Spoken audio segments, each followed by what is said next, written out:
Форум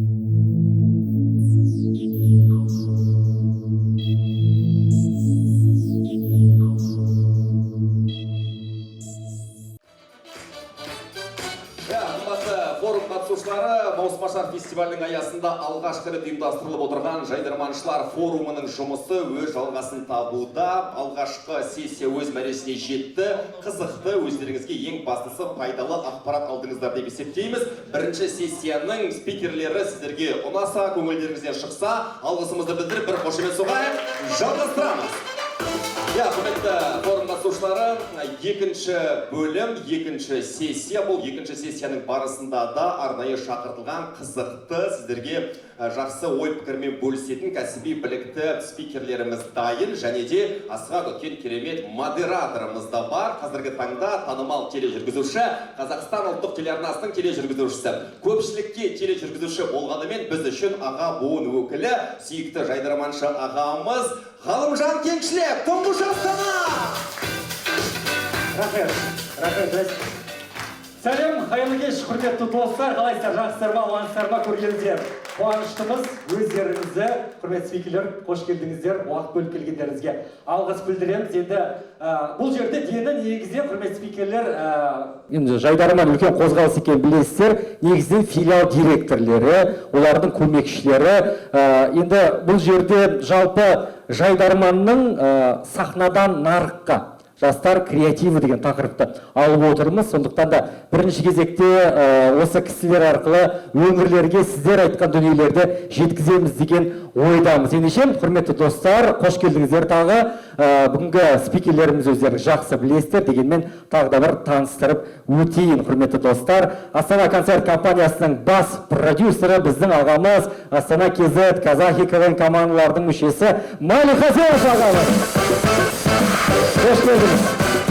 Қош келдіңіз. Для нас легенда, Малик мырза. Рахмет келгеніңізге. Аманат партиясындағы жастар, рух жастар қанатының жетекшісі Агырке Искандерова. Рахмет Агырке, қолдап келгеніңізге. Қазақ туризм ұлттық компаниясының басқарма төрағасының орынбасары Даниэль Сержанұлы. Қош келдіңіздер. Рахмет. Енді бүгінгі жалпы тақырыпты креатив туралы алып жатырмыз. Енді өздеріңіз жақсы білесіздер, кез келген креатив саласында креатив деген сөзге қатысы бар дүниеде Жайдарманшылар жүреді. Жаңа енді кино туралы айттық бірінші сессияда. Бұл жерде тек қана кино емес, кинодан бұрын, кинодан бөлек музыка саласында, ән саласында Жайдарманшылар бар. Әзіл кештер, түрлі театрлар, өздерінің стендап концерттерін қоятында Жайдарманшылар. Бірақ бір переломный момент бар, бір өтпелі кезең бар, құрметті достар. Сен Жайдарманды ойнап бітіргеннен кейінгі кезең. Бәріміздің басымыздан өтті, ары қарай не істейміз, қалай қыламыз, болды. Сен бір сезоннан кейін ұмытап, келесі командалар келеді, бірақ сен өміріңді Жайдарманға арнадың. Бірақ ары қарай жұмыс істеу керек. Жастар орталығынан басқа да жұмыстар бар негізі. Енді айтайын дегенім, бұл жерде мына бойымыздағы, шүкір, бойымыздағы талантты, кез келген КВНші, кез келген Жайдарманшы бір универсал болып шығады, әмбебап. Өзіміз ән жазамыз, өзіміз әзіл жазамыз, сценарий жазамыз, администраторымыз, барлық саланы жасауға болады деген дүние бар. Бірақ қалай жүзеге асырамыз, қандай тетіктер бар, осы турасында бүгін сөйлессек. Малик мырза, өзіңізден бастайық. Для нас Дженнифер Лопес это была какая-то сказка. Джей Ло в Казахстане. Қалай Қазақстанға келеді деген ой болды. Но вы и ваша команда это сделали. Спасибо. Поаплодируем сначала за такой огромный вклад. Мы сами были на концерте. Это было супер, вау, это круто. Я думаю, это сейчас потолок для КВНщиков, которые что-то сделали в креативной индустрии. Поэтому расскажите, пожалуйста, нашим ребятам, вашим братишкам, можно сказать, КВНщикам, как из обычного КВНщика, парень, который играл в КВН, вы стали таким продюсером, который пригласил в Казахстан звезд мирового масштаба. Про ваш кейс, про жизнь после КВН, вкратце. Армысыздар баршаңызға, Есен аға шақырғанға рахмет. И отвечая вот на вопрос, есть ли жизнь после КВН. Во-первых, давайте, я, наверное, во всех там разных интервью и в России и здесь, Я говорил, что в целом КВНчик — это самая универсальная профессия, которая номер один качества у КВНчиков — это возможность к адаптации, к самой быстрой адаптации. А сейчас вы видите, что в целом мир меняется, цифровые технологии, они не успевают, как бы, ты не успеваешь за ними в любом случае, если только ты не умеешь этим качеством обладать. Это способность к быстрой адаптации. Что такое быстрая адаптация? Когда тебе вчера зарезали конкурс, а завтра ты должен показать новый. Его нужно написать, сделать фонограмму, отрепетировать, поставить какие-то танцы, найти костюмы, условно звезду найти, и через 24 часа нужно показать готовый конкурс. Мы в такой ситуации бывали, когда Астана КЗ выступала в 2010 году в Юрмале. Мы на тот момент взяли молодым составом самую большую награду в истории. Ну, чтобы вы понимали, как это было сложно, если я не ошибаюсь, Есенаха был тогда с нами в Юрмале. Это было первый раз, когда две команды из Казахстана принимало участие. Мы приехали, готовились месяц, и всю программу 100% порезали. И сказали, мы вам дадим сцену, если вы завтра покажете через 24 часа абсолютно новый материал. И мы приняли единственное правильное решение, мы пошли покушали, короче. Мы говорим, ну все равно хуже уже не будет, пойдемте, мы репетировали там 7 дней, пришли покушали и сели и чисто математически придумали новое выступление. Как говорят, вот пишут на ногах, вот это выступление было придумано полностью сидя, с холодным расчетом на победу. И вы знаете, что этот расчет оправдался? Все эти номера, они были новые, с нуля написанные, за 2 часа было сделано там спокойно, там быстро подготовка, музыкальная фонограмма, и все номера, все 4 номера остались, и мы взяли большой кивин в серебре. То есть на тот момент это самая высшая награда была. Теперь, это на самом деле говорит о том, кто такие КВНчики. КВНчики, они могут везде делать все, на самом деле. Если мы говорим только про креативную индустрию, я очень не согласен, потому что на самом деле способность к изменениям, это называется в экономике кризис-менеджмент. То есть кризис-менеджмент высокого уровня, это вот и есть кто такой КВНчик сегодня. Поэтому вне зависимости, где ты играешь, ну понятно, что условно школьный КВН или там на республиканском уровне, это разные вещи, но в целом, вы же понимаете, что в КВН в целом идут самые активные люди. В Жайдарман идут самые такие, у кого горит внутри огонь, и он этим огнем может делиться. Соответственно, говоря о том, кем могут стать КВНчики после КВНа, любым человеком, которым они захотят. Это будет правильное слово. Потому что абсолютно никто не думал, что мы придем в сферу больших коммерческих концертов, хотя мы это делали давно, пытались. И, кстати, вот в том числе вот эта история, она тоже была из КВН, потому что ввели тогда конкурс «СТЕМ со звездой», и нужно было в кратчайшие сроки искать звезд и вести с ними переговоры. Понятно, что это были российские звезды, и мы там в течение часа, это знаете, как вот через сколько рукопожатий ты найдешь телефон своей звезды. И то есть оказалось, что это все вообще очень быстро происходит, и мы там через 12 минут нашли телефон Тины Канделаки, затвердили с ней, и с Санатом, с Кумаром написали классный стем, самый умный казах, и этот стем очень классно до сих пор в YouTube там заходит. И, это говорит только о том, что нет абсолютно никаких преград. То есть мы играли в КВН, и как бы после этого нам казалось, что ну вот все, КВН закончился, а честно я вам скажу, ребят, сцена — это самый сильный наркотик. Вот когда мы достигаем любых дальнейших успехов, ничего из них не перечеркнет, когда тебе аплодирует зал, любой. Нам доводилось, чтобы эти было прям шквал аплодисментов после наших выступлений. И я говорю, что ни одна победа в жизни дальше, к сожалению, она вот почему-то не перечеркивает КВНовскую победу. Когда в командном виде спорта почему-то эта победа намного сильнее, она ярче, она эмоциональнее. И поэтому, вот, честно говоря, КВН нельзя отпустить из своей жизни просто. Его нужно куда-то переориентировать, но все те качества, которые в нем были получены, они послужат на благо обществу. Я вот с огромным, наверное, там, не знаю, восторгом хочу сказать, что сейчас то, что делает Жайдарман, это фактически они растят поколение креативной казахской молодежи.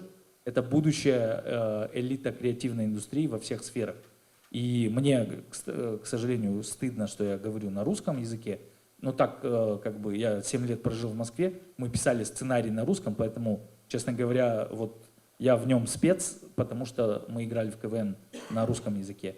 Но мы всегда уважали, потому что очень много материалов, в том числе, ни для кого не секрет, что когда играла Астана КЗ, она могла и брала некоторые самые сильные шутки из всех лиг, и русских, и казахских лиг в Казахстане. Поэтому то, что сейчас происходит, это закладывается огромный фундамент. В России этот фундамент был заложен в 1961 году, КВН уже более 60 лет, и вы видите, что все абсолютно главные позиции на всех телеканалах, тем более сейчас уже телеканалы уже даже отходят, сейчас новая эра начинается, это уже стриминговые платформы, это соцсети, и даже в них продолжают лидировать КВНчики. Поэтому я думаю, что в целом вот эта вся индустрия, это индустрия успеха. Я очень плотно изучал креативную экономику, и я вам хочу сказать, что я был в Лондоне, проходил практический семинар, и лондонский пример, наверное, один из самых успешных в мире, потому что там совершенно невообразимые цифры, сколько креативная экономика может приносить экономике страны. Я сам по образованию экономист, поэтому я всегда ставлю экономику во главе угла, так же, как вот мы во всех новостях ставили экономику концертов впереди самого концерта. И вот я могу, наверное, с такой гордостью сказать, что компания «Астана Концерт» — это группа компаний, которая в 2025 году за свою деятельность заплатила налоги на сумму более 1 миллиарда тенге.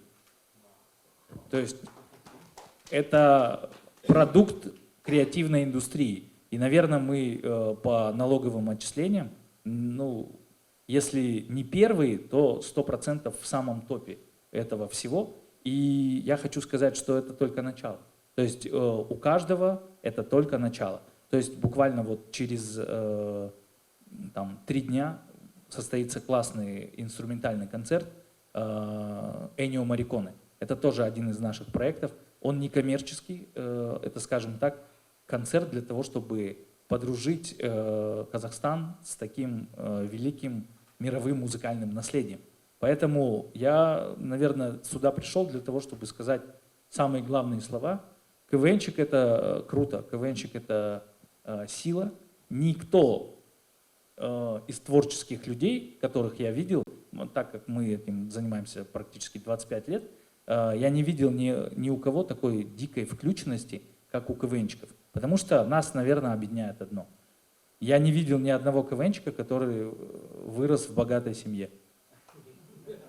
Вот мы почему-то все, для нас КВН это был некий способ выйти из того, где мы сейчас есть, и достичь каких-то новых высот.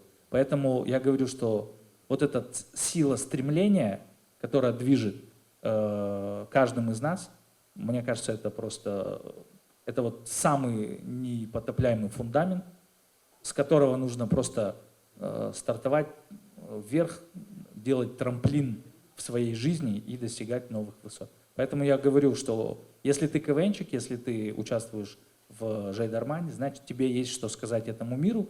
Говори и ничего не бойся. Спасибо, спасибо большое. Теперь вопрос. Что сказать этому миру в какой отрасли? Как вы думаете? Вот сейчас и искусственный интеллект, ТикТок и вот эти, не знаю. Сейчас у нас, у КВНщиков конкурентов много. Да, конечно, мы за качественный материал всегда топим, но есть ребята, которые делают все прям, блай-блай, жасай салат, ну, зрителям это интересно иногда. Что вы посоветуете, в какой отрасли нам развиваться в дальнейшем? будущие 10 лет, какие отрасли будут стрелять примерно, не знаю, кино, музыка, концерты или что еще? Мне кажется, то, что юмор трансформируется, это в целом, это мы с этим ничего не сможем поделать, это так. Потому что, если вы помните, раньше, я говорю про 90-е и 2000-е, когда кроме КВН никаких альтернативных предложений не было, все помнят, как суббота-воскресенье ты собираешься у экранов, ждешь КВН, записываешь его на кассеты и пересматриваешь. Потом, когда сами же КВНщики стали делать проекты, первый из которых Comedy Club, который тоже прожил определенную жизнь, уже практически 20 лет, и вы видите, что Comedy Club тоже ушел на спад. То есть он перестал занимать лидирующие позиции в телерейтингах. На смену пришел стендап. Стендап тоже переживет этот взлет и падение. И потом трансформируется еще во что-то. И потом, как говорят, все новое – это хорошо забытое старое. Вот эта вся история будет трансгрессировать. И то есть у нее как бы какое будет развитие, то есть это только можно гадать. Но на смену высокоинтеллектуальному юмору, которым занимаемся все мы, приходит мемный юмор, как говорят. Вот это, кстати, это событие, которое, это тоже своего рода как признак эпохи, и развитие интернета привело к появлению вот такого быстрого юмора. Есть вот даже понимание, то есть я всегда как бы делю смех на разный смех. То есть смех в КВН, когда ты смеешься искренне, это умный смех. Есть смех вот такой странный, ну то есть над шутками ниже пояса. Я его, ну, если хотите, покажу вам.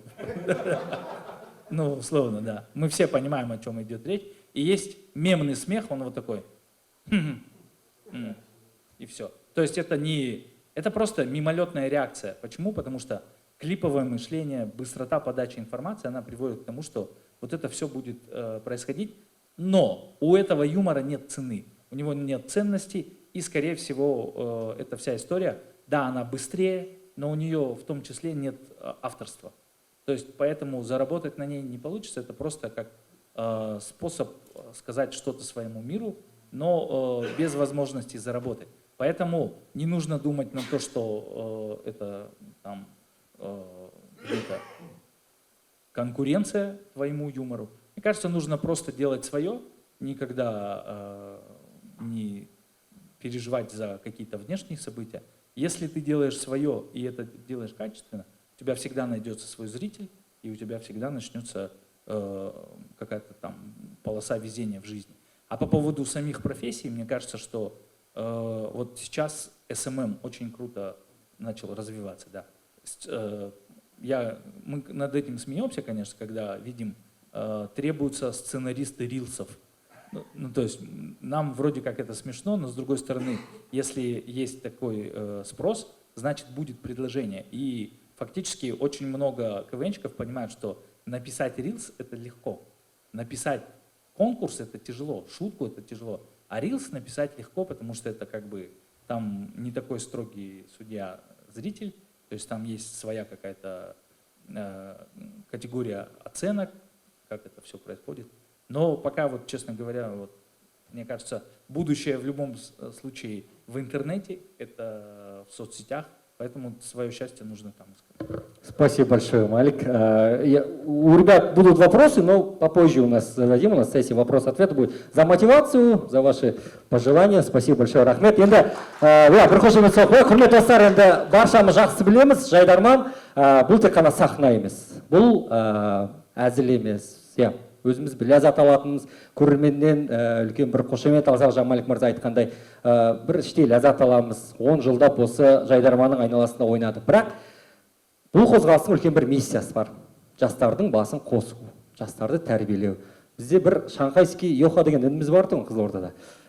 Біледі ғой жігіттер, өте жақсы біледі. Расымен де өзімен жақында ғана бізде гранд финал деген үлкен бір ойын өтті. Сол жерде бас қосқан кезде сол йоха айтады да, братан дейді, бізге айтып жатыр, ағалар кезінде сіздердің қастарыңызға жақындамасам, бәлкім бір жерде отырар ма едім қазір дейді. Мысалы, сол секілді кейбір бір-екі балаға болса да Жайдарманның әсері тиеді. Сондықтан да біздегі миссия тек қана әзіл айту емес, бұл жерде жастарды тәрбиелеу де бар. Бір көшбасшы жастарды шығару, шығармашыл жастардың басын қосу. Осы тұрғыда бізбен армандас, мақсаттас, рухтас жастар рухы, осы ретте. Сондықтан, Ақерке ханым, қараңызшы, Жайдарман өте үлкен, қалай айтсақ болады, одақ. Бізде әр өңірде, әр моноқалада біздің филиал бар.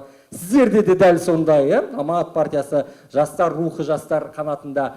Осы ретте, біздің ойындарға қолдау көрсетесіздер, үнемі қаржылық болсын, былай болсын қолдау. Дегенмен осы бір екі тарапты ұштастыру, филиалдық деңгейде, өңірлік деңгейде жұмыс жасау да бәлкім жастарды болашақта үлкен бір нарыққа келетін секілді. Осы турасында ой пікіріңізбен бөліссеңіз. Көп рахмет, баршаңызға қайырлы күн, жаңа маусым құтты болсын. Жалпы Қазылар алқасы ретінде қатысып жатқан 3-ші маусым бастау алып жатыр деп айтуға болады. Оның алдында Жайдарманда 2017 жылдан бастап мен әрдайым Есен ағаға айтам. 2017 жылы волонтер болатынмын, Еуразия ұлттық университетінен жіберетін бізді. Жастар сарайына барыңдар, Жайдарман ойындарына қолдау көрсету керек, сол жерде көрермендерді кіргізу керек деп. Сол кезде волонтер болып келетінбіз, редактураны тыңдайтынбыз, Есен ағаның айқайын тыңдайтынбыз.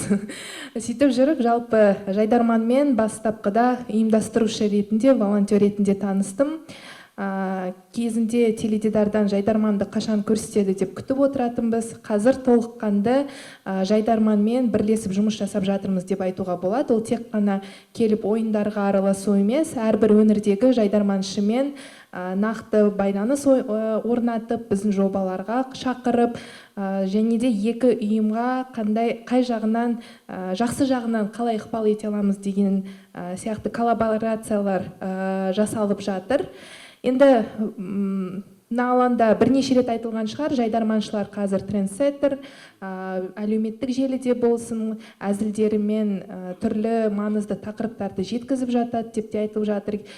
Қазір кинотеатрға барсақ та Жайдарманшылардың киноларын көріп қайтамыз.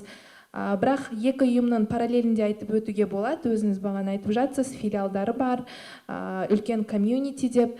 Шынымен де Жайдарманның өзінің бағыты болса, ол әзіл арқылы бейресми форматта енді маңызды тақырыптар жеткізетін болса, жастар рухы ол елімізде осы жастар саясатын бағытын анықтайтын, жалпы оны іске асыратын үлкен ұйымдардың бірі. Енді қазір жастар өзгергеннен, олардың бағыты өзгергеннен де біздің ұйымның қызметі де өзгеріп жатыр, жобалары да өзгеріп жатыр. Тек қана бір ресми форумдар немесе саяси процестерге ғана араласу емес, ол түрлі санаттағы жастармен жұмыс жасау. Және де қазіргі таңда біздің түсініп сол бағытта жұмыс жасап жатқанымыз, ол қай санаттағы жастарға арналған жоба болсын, сол жердегі профессионал дейміз ғой енді, солармен бірлесіп жұмыс жасау. Олар үшін ойлап табу емес жобаны. Кезінде енді концепциясын жазып, сол жастарды тарту болатын ғой. Қазір нақты сол жастармен жұмыс жасау, оның ішінде Жайдарманшылар да бар. Мысалы бізде роуд эстафета өтті, ол жерде Еркебай Павлодар облысынан қателеспесем. Бізде Еламан бар, Жамбыл облысынан әрдайым біздің шараларға келіп, жүргізіп, осы біздің рухтастармен бірге жүретін. Жақын арада осы Назар аудар командасымен Әуе толк деген подкастты іске қостық. Жалпы бізге керегі идея, соны әрі қарай бірлесіп жүзеге асыра аламыз. Дәл осындай модель бүкіл Қазақстан бойынша болса деген ниетіміз бар. Біздің филиалдармен бірлесіп жұмыс жасап, байланыс орнатып, себебі енді барлық жасалып жатқан жұмыс, әрдайым айтамыз ғой, енді мүмкін лозунг сияқты болатын шығар, еліміз үшін, болашақ үшін, болашақ жастардың қолында дейді, ол қазіргі сәттен бастап біз өз болашағымызды құрып жатырмыз. Ол тек күтіп отыру емес, қазіргі біздің қадамдарымыздан сол болашақ қалыптасады. Сондықтан да бірлесіп, жалпы деструктивті емес, жақсы ойларды жастарға жеткізсек, сіздердің құралдарыңыз ол Жайдарманшылардың келбеті, Жайдарманшылардың танымалдылығы, Ал біздің инструмент ол осылай қолдау көрсету, және де ең маңыздысы айтып өткім келетіні, партиялық қолдау бұл бір бақылау емес, бұл мүмкіндік беру, бұл цензура орнату емес, шынымен де жастарға алаң ұсыну, олардың ойын тыңдау. Енді білмеймін, жайдарманшылардың арасында кім болды? Осыдан 2-3 жыл бұрын мәжіліс сайлау кезінде біздің партия төрағасы өзі жайдарманға келіп қатысқан болатын, пирамидада өткен ойынға. Сол кезде де жалпы енді адамда ой қалыптасады ғой, өткір сондай әзілдерді тыңдап, жалпы қоғамда не болып жатыр, осындай тақырыптар көтеріліп жатыр екен ғой деген сияқты жақсы әсермен кеткен болатын. Сондықтан да айтқым келетіні, партиялық қолдау бұл бақылау емес, бұл бірлесіп жұмыс жасау, алаң ұсыну, жалпы жастарға мүмкіндік беру, және де біздің ұйымның тағы бір ұйымдарымыздың ұқсайтын тұстары бұл көбінесе жаңа айтып жатсыз ғой, бізде бір бай емес балалар деген сияқты. Енді көбінесе солар арманшыл болады ғой. Біздің де көптеген рухтастар ол ауыл аймақтардан арман қуып бір үлкен қалаға оқуға түскен жастар, өзіне комьюнити іздейтін жастар. Сондықтан да жайдарман болсын, жастар рухы болсын, сол комьюнитиді ұсынып отырған алаң. Я мүмкін физикалық тұрғыда бір үлкен ғимарат емес, бір коворкинг емес, бірақ сонда да біз әрдайым рухтастарға айтатынымыз, қай өңірге барып мен жастар рухынанмын десең, сені үйінде күтіп алады, қарсы алады, сол өңірмен таныстырады деп айтып жатамыз. Сондықтан да жалпы ұйымдарымыздың миссиясы да бір, ол жастарды қолдау, оларға комьюнити ұсыну, бірақ осының бір кейбір кезде осы комьюнитидің қатысушыларының кері байланысы болып жатады. Біз түсіну керекпіз ғой, комьюнити болғаннан кейін әр адамның іс-әрекеті бәріне әсер етеді деп. Енді ол партияда әрдайым болып жататын жайттар, мысалы бір теріс жаңалық шықса, барша партияластар немесе жастар рухының мүшелері туралы солай ойлайды. Жайдарманда да солай деп ойлаймын. Бір жайдарманшы жасаған әрекет, ол өз басымен жасаған әрекет барша осы жайдарманшыларға әсер етеді деп. Енді көбінесе қазір cancel culture деп айтып жатыр қоғамымызда. Сондықтан да осы комьюнитиға келгеннен кейін толыққанды жауапкершілікті түсіну керек деп ойлаймын. Әрбір айтылған сөз үшін, әрбір айтылған әрекет үшін. Себебі кейстардың бірі соңғы айтылған бағдарламадағы бір сөз сол адам қатысатын 3-4 бағдарламаға әсер етіп жатыр. Ал ол жерде табыс тауып жатқан көптеген адамдар, көптеген отбасыны асырап отқан адамдар. Сондықтан да осы жауапкершілікті түсінсек деп айтқым келеді. Себебі қаражат бөлінген жерде сұраныс та болады, ал жобаларды іске асыру үшін қаражат керек. Ол қаражат үшін жауап беретін, мысалы, жайдарманды бастаған Есен аға мен Жанасыл болса, партияда осы жобалар үшін сөйлейтін ол мен болсам, соңында сұрау бізден болады деп айтуға болады. Сондықтан да жалпы осындай тұстарды бір-бірімізді түсініп жұмыс жасасақ, бұдан да көп нәтижелі жобаларды іске асыруға болады деп ойлаймын. Себебі біздің басты миссиямыз қазіргі таңда ол шынымен де жастарға пайдалы болатын контентті ұсыну, жастармен бір толқында жұмыс жасау, бір толқында болу, және де біздің осы белсенділерден көріп жатамыз, бір жайдарманшы жобаға келіп қатысып жатса, оларға бір жақсы эффект береді. Мен де осы жастар рухында жүрмін, осы танымал жайдарманшыда жүр екен, мен бекер жүрген жоқпын деген сияқты. Жалпы оның әрі қарай жұмыс жасауына себеп болады, әрекет болады. Сондықтан да сіздерге жалпы осыған дейін жайдарманшыларды ойындарын көріп келдік қой, сіздердің алдарыңызда да сөйлеу оңай емес. Бірақ балы қоямыз қазір. Осы айналымнан кейін мен шығып кететін сияқтымын. Жақсы. Жалпы енді айтқым келетіні, жастар рухы шынымен де 20 аймақта бар, 20 аймақта бірлесіп жұмыс жасауға дайынбыз. 3-4 күн бұрын біздің де көшбасшыларымыз Астанада өзіміздің ішкі жиналысымыз болғанда, көбісін айтатыны жайдарманмен жергілікті жерде коллаборация жасасақ, бірге жұмыс жасағымыз келеді деп. Себебі облыста да мойындайды, жайдарман ойындары танымал. Сондықтан да жеке әр облыспен немесе бір алгоритмді жасақтап, әрі қарай жұмыс жасауға шақырамын. Шақыртуларыңызға рахмет, маусым сәтті өтсін. Сол тек сәттілік. Рахмет. Арке ханым, көп рахмет. Естіңіздер ғой, жігіттер қыздар, идея болса жастар рухына келіңіздер, өңірлік филиалдарда жұмыс жасаймыз. Енді Ақерке ханымның бір сөзіне толықтай қосылам, және сіздерге де осы тұрғыда модератор ретінде үндеу жасағым келеді. Cancel culture дедік қой, жаңа культура мені ғой, негізінен. Қазір кез келген сөзге абай болу керек. Достар, білесіздер.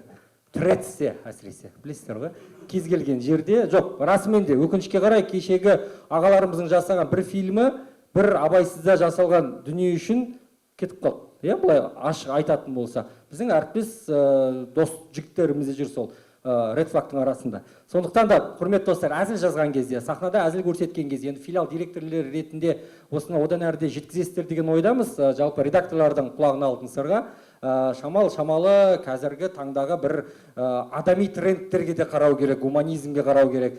Баяғыдай тұрып ұрып соғуды еркін түрде көрсету қазір болмайды. Сол сияқты дүниелерді, себебі расымен де сіздердің әрбір айтқан әзілдеріңізге ертең TikTokта тарап кетіп Red Flag болып жүрсе, түбінде Есенаға Red Flag болып кетеді. Иә, соны ақша берген Ақерке Red Flag болып кетеді ана жерде.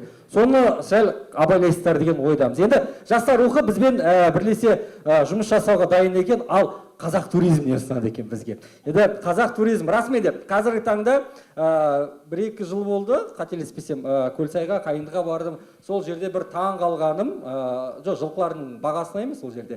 5000 теңге туда, 5000 обратно деді ғой, короче. Стендапқа кетейін ба. Одан бөлек шет елдің өкілдері, голландецтер жүр, кімдер жүр, кәдімгі ағылшынша сөйлеп, ұялып кеттім, ағылшынша білмейтінмен. Сондықтан қазақ туризмге алғыс білдіреміз. Бірінші кезекте шетелдік туристерді бізге елге алып келіп жатқанына, осындай жұмыс жасап жатқанына. Енді кез келген салада Ақерке ханым айтпақшы, креатив керек. Жайдарманшыларында бәлкім сіздермен бірігіп жасайтын, бір креатив пен туризмді ұштастыратын бір жобаларды жүзеге асыруға болатын шығар. Осы турасында ой пікіріңізді білгіміз келеді. Данияр мырза, қошемет соққыңыздар.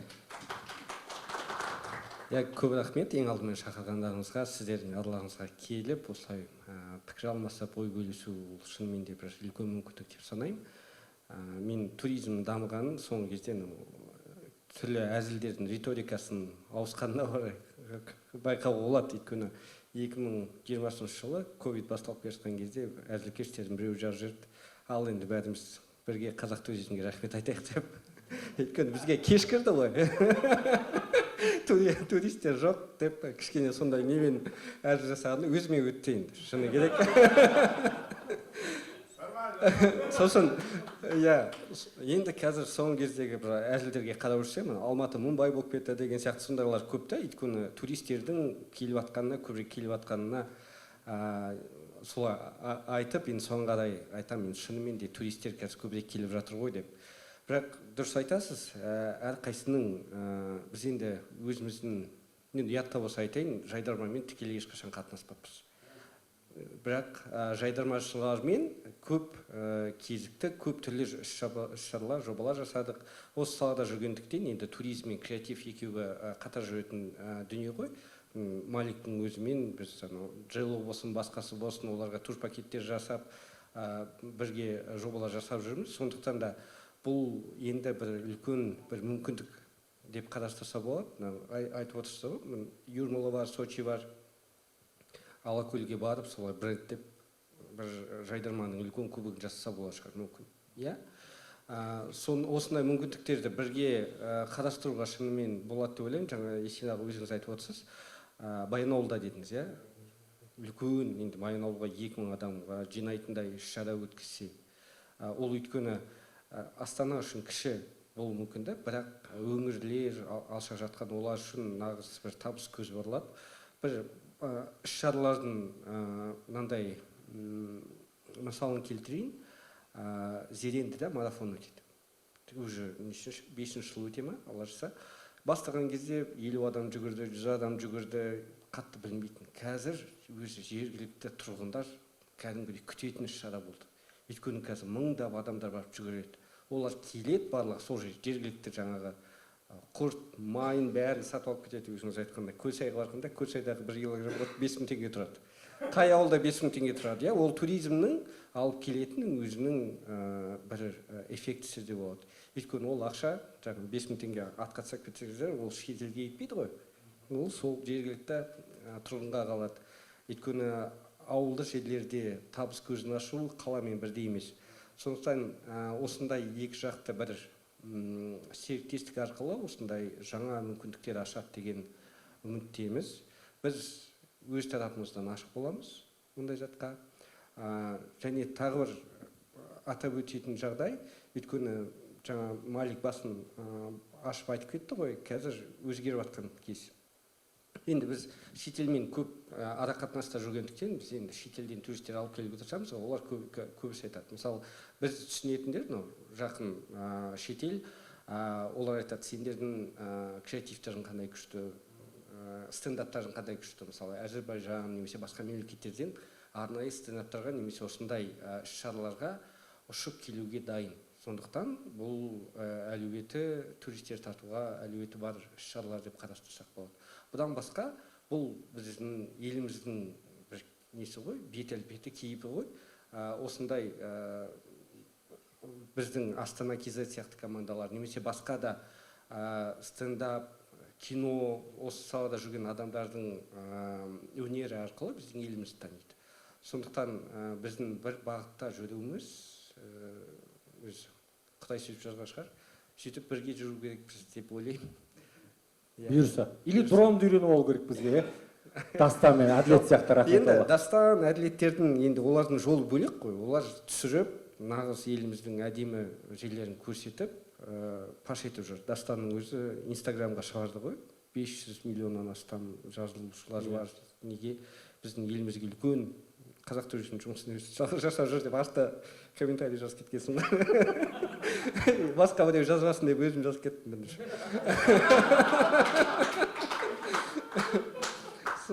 Бірақ жаңағы жалғастырып болса, енді қазір Малик айтты ғой, мем туралы. Ол қазір коммуникацияда үлкен бір бағыт. Мем арқылы сөйлесу, ол кәдімгідей үлкен бір үрдіске айналып жатыр. Сондықтан жайдарманшылардың бұл бағытта көмек керек деп ойлаймын. Өйткені қазір Трамптың командасына қараңыздар. Меммен сөйлеседі ғой. Мысалы, Панамский каналда американдық каналға атын ауыстырайық. Бірақ оның дегені, оның астарында жатқаны. Ол жақта өзінің бір ықпалын күшейтейін деген сондай жағдай. Өйткені неге ақпараттық шу тым көп. Күнде неше мегабайт ақпарат шығады бір телефонды ашқан кезде. Оның арасында сенің ақпаратыңды табу үшін сен өзің бір жеке бөліну керексің. Оны бөлінудің бірден бір жолы ол күлдіру, әзіл арқылы жеткізу. Сондықтан да осы мем арқылы пікір алмасу, мем арқылы сөйлесу үлкен бір бағыт. Ол енді біздің елімізге жаңа бір бағыт шығар, бірақ соны қолданып бірге өзіміздің бір айтарымызды әлемге жеткізуге тырысып бақайық. Рахмет, бұйырса, жігіттер сценарий жағымен көмектесер. Енді бізде 15 минуттай уақыт бар, қателеспесем, сұрақ-жауап айдарына. Жігіттер, ол кез. Ал, естіліп тұр ғой, Малик? Қайырлы кеш, құрметті жайдарманшылар, маусым құтты болсын. Есімім Бақытжан, Арқалық деген қағаздан кеттім, білек шаршыда. Арқалық? Моно қалауын есептеледі, негізі. Өкінішке қарай 70 жылдық тарихы болса да, әлі күнге дейін ақпарат кеңістікте болсын, туристік картада болсын, ондай бір қатты беделі де жоқ. Былайша айтқан кезде қатты бір шарықтап жатқан жағдай жоқ. Енді біз сол қаланың жастары ретінде жайдарманнан үйренгеніміз, білгенімізді жасап жатырмыз, бірақ сол жұмыстарымызды әрі қарай сіздермен бірлесіп жасауға мүмкіндіктер бар ма, ондай тетіктер қарастырылған ба, жалпы моно қалаларға сіздер шығып, қарап, көріп, мына жерде жасауға болады, немесе болмайды деген секілді ақыл кеңестеріңізді айта аласыз. Күшті сұрақ, өте. Жақсы сұрақ. Данияр мырза, сізге шығар енді, қалай Арқалыққа адам тартамыз? Мистический бір не жасаймыз? Жол жөндеп жатыр ғой, қалашса. Аэропорт бітеді. Аэропортты бітіреміз деп айтып жатыр, одан кейін жету қайда оңайырақ болады шығар. Шыны керек, енді бір туристік бағыт деп әлі қарастыруға ерте шығар, бірақ бірге жұмыс жасап бастау керекпіз. Ең алдымен бір топ біз ең жаңа бағыттармен не істейміз, түрлі пресс турлар жасаймыз, мысалы блог турлар жасаймыз, иә, адамдарды жинап жаңа бағытпен апарып таныстырамыз. Өйткені өзіміздің елімізді кейде өзіміз білмей жатамыз. Солтүстіктегі адамдар оңтүстікте не бар екенін білмейді, шығыстағылар батыста не бар екенін білмейді. Біз мысалы былтыр бәріміз жиналып бірнеше адаммен Бөкей Ордасына бардық. Неге? Батыс Қазақстанда. Қаншама адам оны көрмеген, иә, бірақ соны көрсетуге арқалықта да көрсететін желілер, көрсететін басқа да желілер бар. Иә, геоглифтар бар деген сияқты. Соның барлығын көрсетуге бір жоспар құрсақ болады. Күшті. Но я вот здесь могу добавить, я сам из города Сарань, это 20 километров от Караганды, это, ну, бывает поселок городского типа, мы говорим, что это город поселкового типа.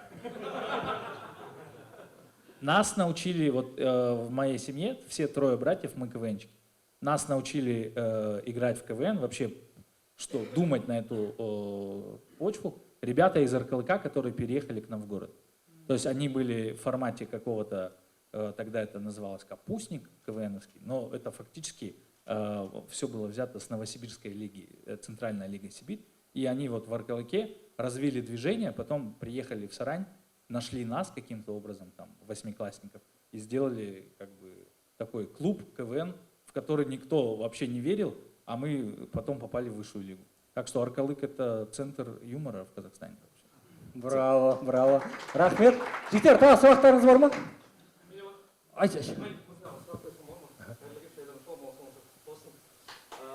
Сіздерде концерт Астана, Алматы қалаларда неге концерттер ұйымдастырасыздар ғой, басқа региондарда, Павлодар, Ертіс, номинат бар, Ертістің арасында.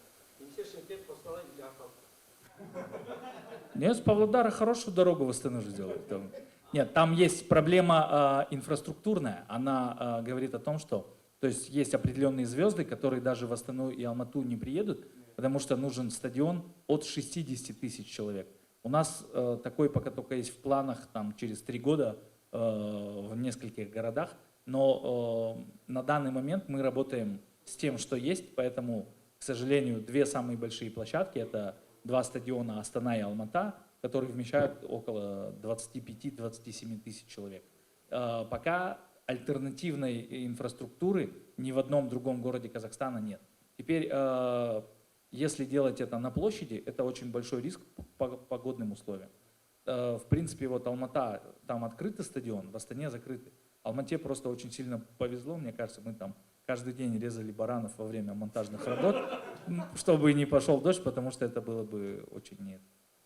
И, кстати, у меня у самого есть вопрос, это такой чуть отвлеченный перед началом сезона. Мы когда играли в КВН в Москве, Есенага, вы сами помните, что каждую команду КВН просили обращение сделать к жюри, к президенту, там, к партии, там, к разным людям. Они говорят, когда у КВН появится свой дом. Помните? Эта тема более 12 лет муссировалась, причем говорили все. Вот давайте теперь вот в этом сезоне начнем это апеллировать к нашим властям, потому что на самом деле Жайдарман — это то движение, которое заслужило свою базу, свой дом. И это на самом деле придаст огромный стимул, как когда-то КВН развился в Москве, есть такой скворечник называется. Это на самом деле место, это самое, вот все крутые КВНчики там, они всегда, вот сколько там, 25 лет уже они закончили. Вот Алмаз не даст соврать тоже. Скворечник — это просто Мекка, да, это, да, в МИИТе это Мекка для КВНчиков. Такая же должна появиться и в Казахстане. При том, что на самом деле мы все понимаем, что казахскоязычный контент сейчас уже давно, уже там 10 лет как правообладает над русским. И это правильно, это логично. Поэтому я считаю, что Есенага нужно просто, не стесняясь, на каждой игре, каждую команду просить, когда у Жайдармана появится свой центр Жайдарман орталығы или Жайдарман Палас. Давайте. Малик Мирза, классная идея, но мы это сделали, и нам уже обещали, по идее. Один Аким обещал, потом он послом куда-то пошел, не знаю. Потом, не знаю, обещания не сдержали. Ну, нам обещали же, да, Есен аға, сондай емес па? Бірақ, не знаю, жасаймыз ба? Сондай бір, не жасай? Есен аға, сіз ответьте на вопрос. Мен сұрағым, ақерке қашан болады?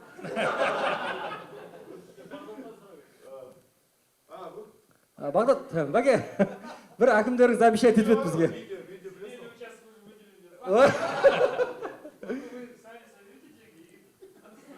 Сол.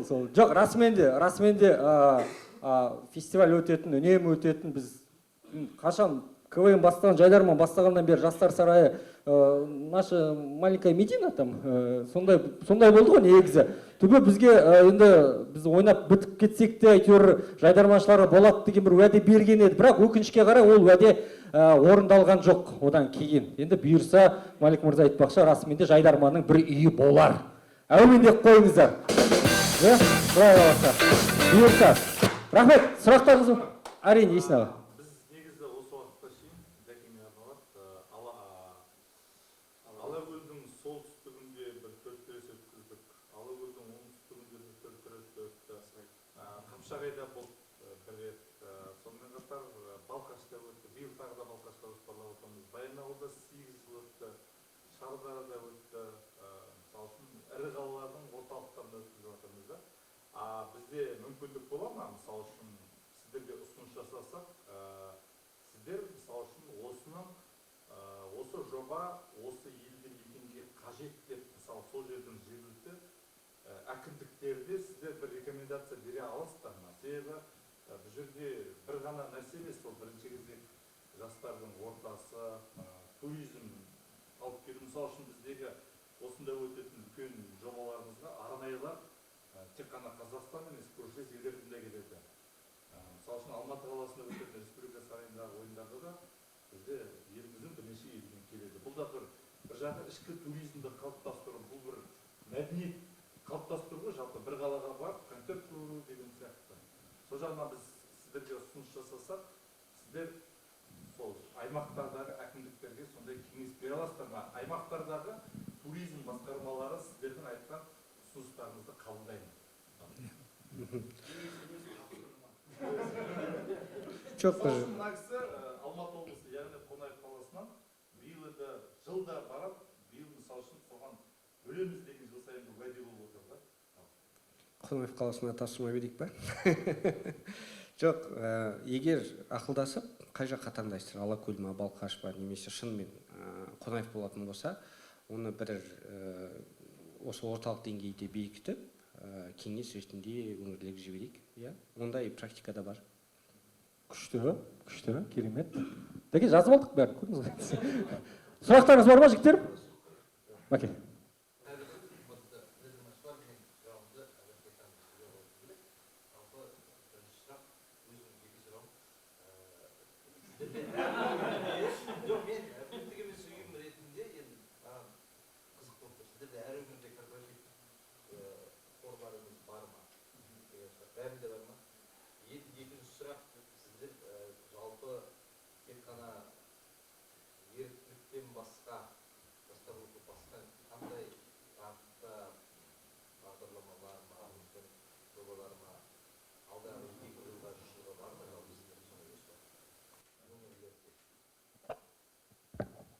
Енді нақты 2 жылға деп айтуға болмайды.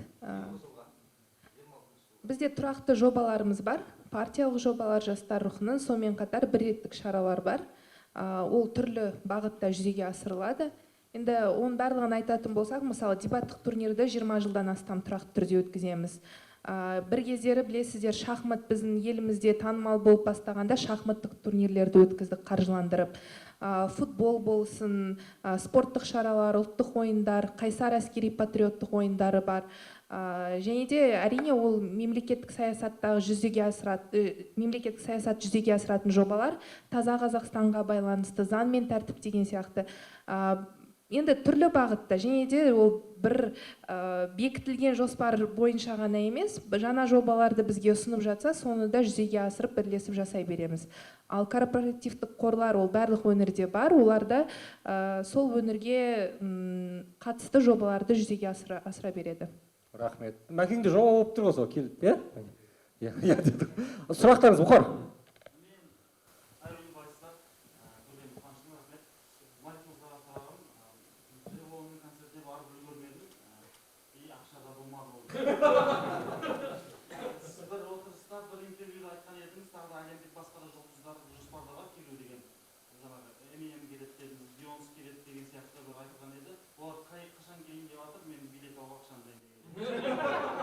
разминку отыр кәдімгі.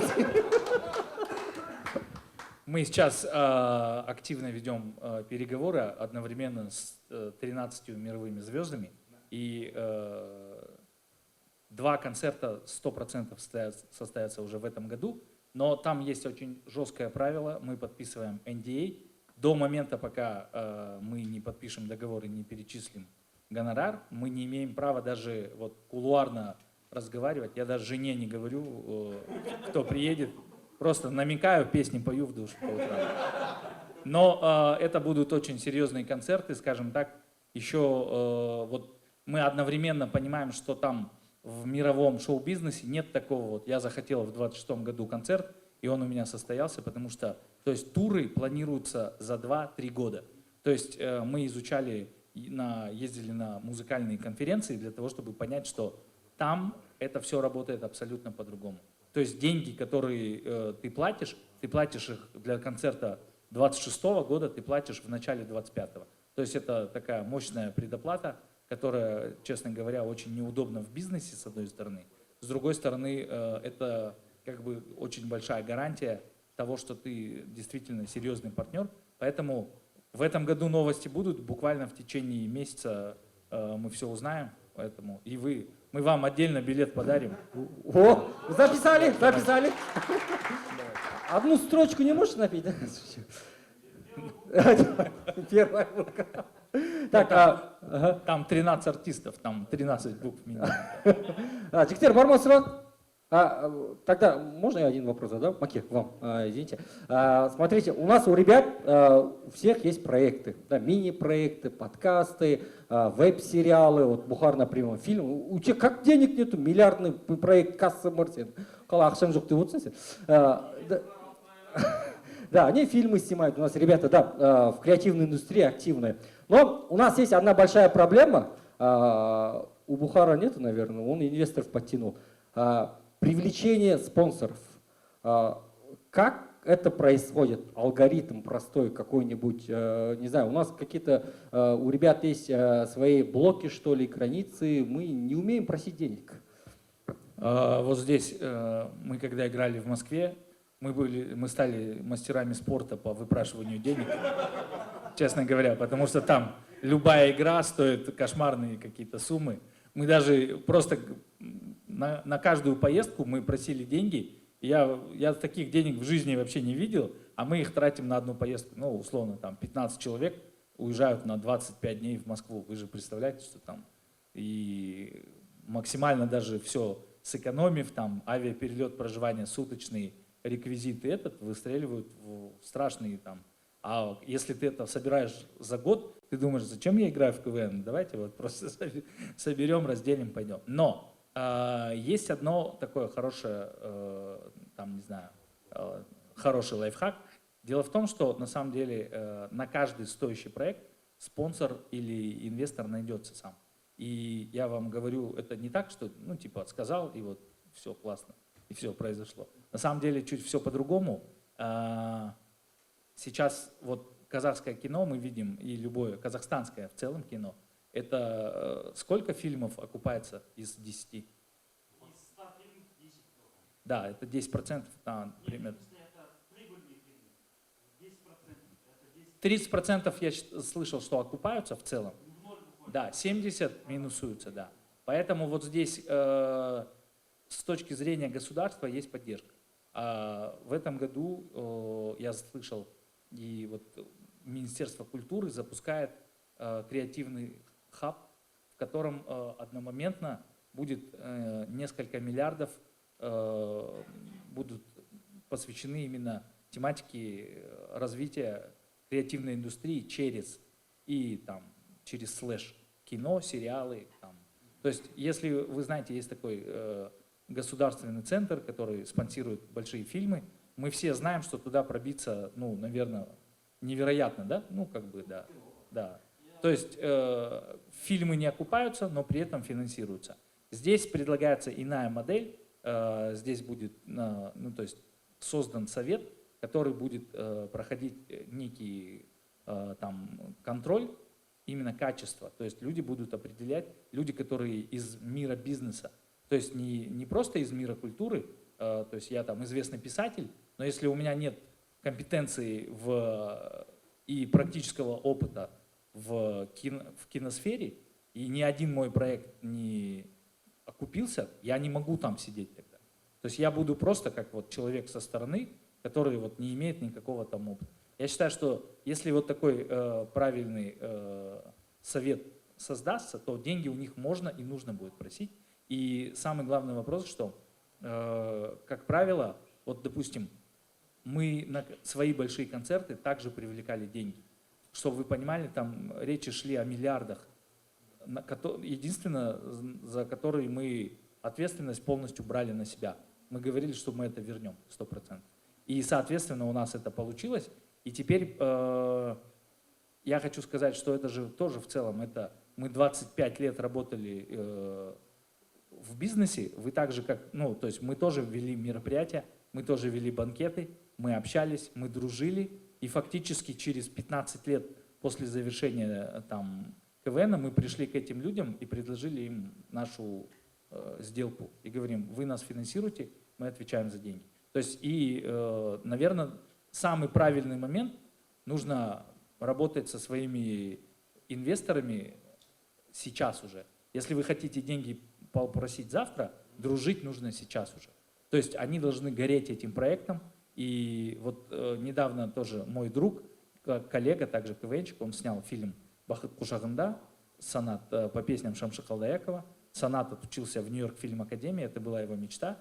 И он тоже по приезду практически вот за 2 недели нашел спонсоров, внимание, не спонсоров, инвесторов, который фильм, слава богу, окупился.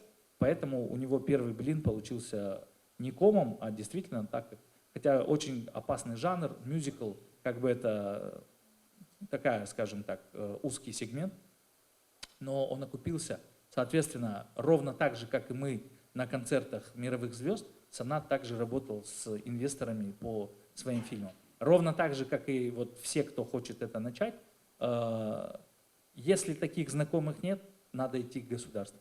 И надо, то есть, доказывать, показывать, что твой продукт действительно жизнеспособен, что он случится, что он окупится, и то есть средства, которые тебе дали, что ты их можешь поставить назад. Спасибо большое. Рахмет. Соңғы сұрақ қояйық онда, иә? Қарсы емессіздер ғой? Жәкеңе сізге қойғым келіп тұр. Жаңа Instagram контент туралы қойыңыз. Байдастанның видеоларына өзіңіз комментарий жазып жүрдіңіз ғой, мысалға. Неге қазақ туризм қайда қарап отыр? Вот сіздер қандай контент жасап жатсыздар туризм дамыту, Қазақстан туризм көрсету жағында? Фильмдер ма или контент сол жағында? Бұл кішкене контенттен кеңірек жұмыс, жалпы маркетинг стратегия ретінде, өйткені елдің бір туристік әлеуетін шетелде дұрыс көрсету жан-жақты бір жұмыс қажет етеді. Мысалы, Қытайда біз оны таныту үшін Қазақстанда қытайлық бір инфлюенсер, блогерлармен жұмыс істейміз. Димашпен жеке жұмыс жүргізіп жатырмыз. Мысалы, кеше ма алдыңғы күні ғана Димаштың Қазақстанда түсірілген музыкалық тревел шоу Қытайда көрсетіліп басталды деген сияқты. Алғашқы көрсетілімнің өзі 101 миллион қаралым жиналған. Сондай түрлі мемлекеттік деңгейдегі сондай жұмыс жобаларды іске асырып жатырмыз. Бірақ бұнымен біз шектеліп қалғымыз келмейді. Өйткені жаңағы әділетпен болсын, дастанмен болсын, әрқайсысымен біз жалпы жұмыс жүргіземіз. Бірақ бұл бір коммерциялық тұрғыда емес, оларға мысалы бізден ең керегі түсірілімге рұқсат, немесе жергілікті жерде қолдау деген бізге оңай жасалатын да. Өйткені мемлекеттік ақша деген бір жағынан қиын. Оны алу да қиын, беру де қиын, одан кейін оның есебін нету де. Сондықтан біз қазір бір жүйе құруға кірістік.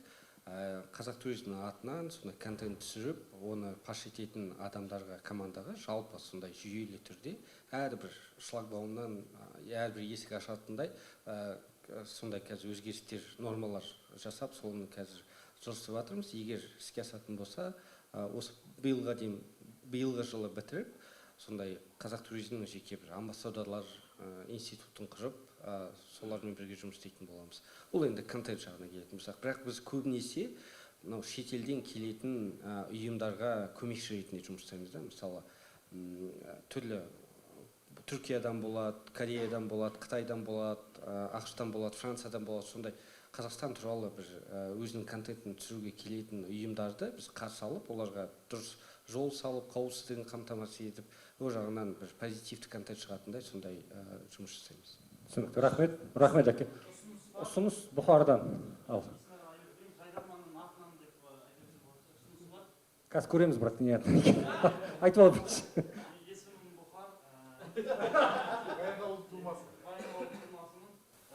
Қазақстандағы топ касса жағынан топ алғашқы 3 орын жинаған фильмдерді осы жайдарманшылар жазған. Оның ішінде жаңа Таптым ау сені, Ыстық деген. Бәрі мен жаздым дейші.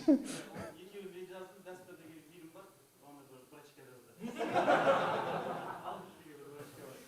Сізге ұсынысым, біз сценарий мен творчество жағынан, немесе организация жағынан кіре аламыз. Егер сіздер инвестиция жасай алсаңыздар, керемет дүние фильм шығаруға болады сияқты, ол фильмді экспорттап дубляжбен шетелге көрсетуге болады. Қазақстандағы туристік орындарды көрсете алатындай бір әдемі сюжетпен келтіруге болады. Сондықтан менің номерім 740. Можно я отвечу? Это, мне кажется, не компетенция казахтуризма ни в коем случае, но ваш телефон я запишу, Бухар. После следующего концерта мы покупаем у вас сценарий. Жоқ, бұл жерде қандай серіктестік жасайтынын мен айттым ғой, жаңа шетелден түрлі командаларды қарсы алып жатырмыз.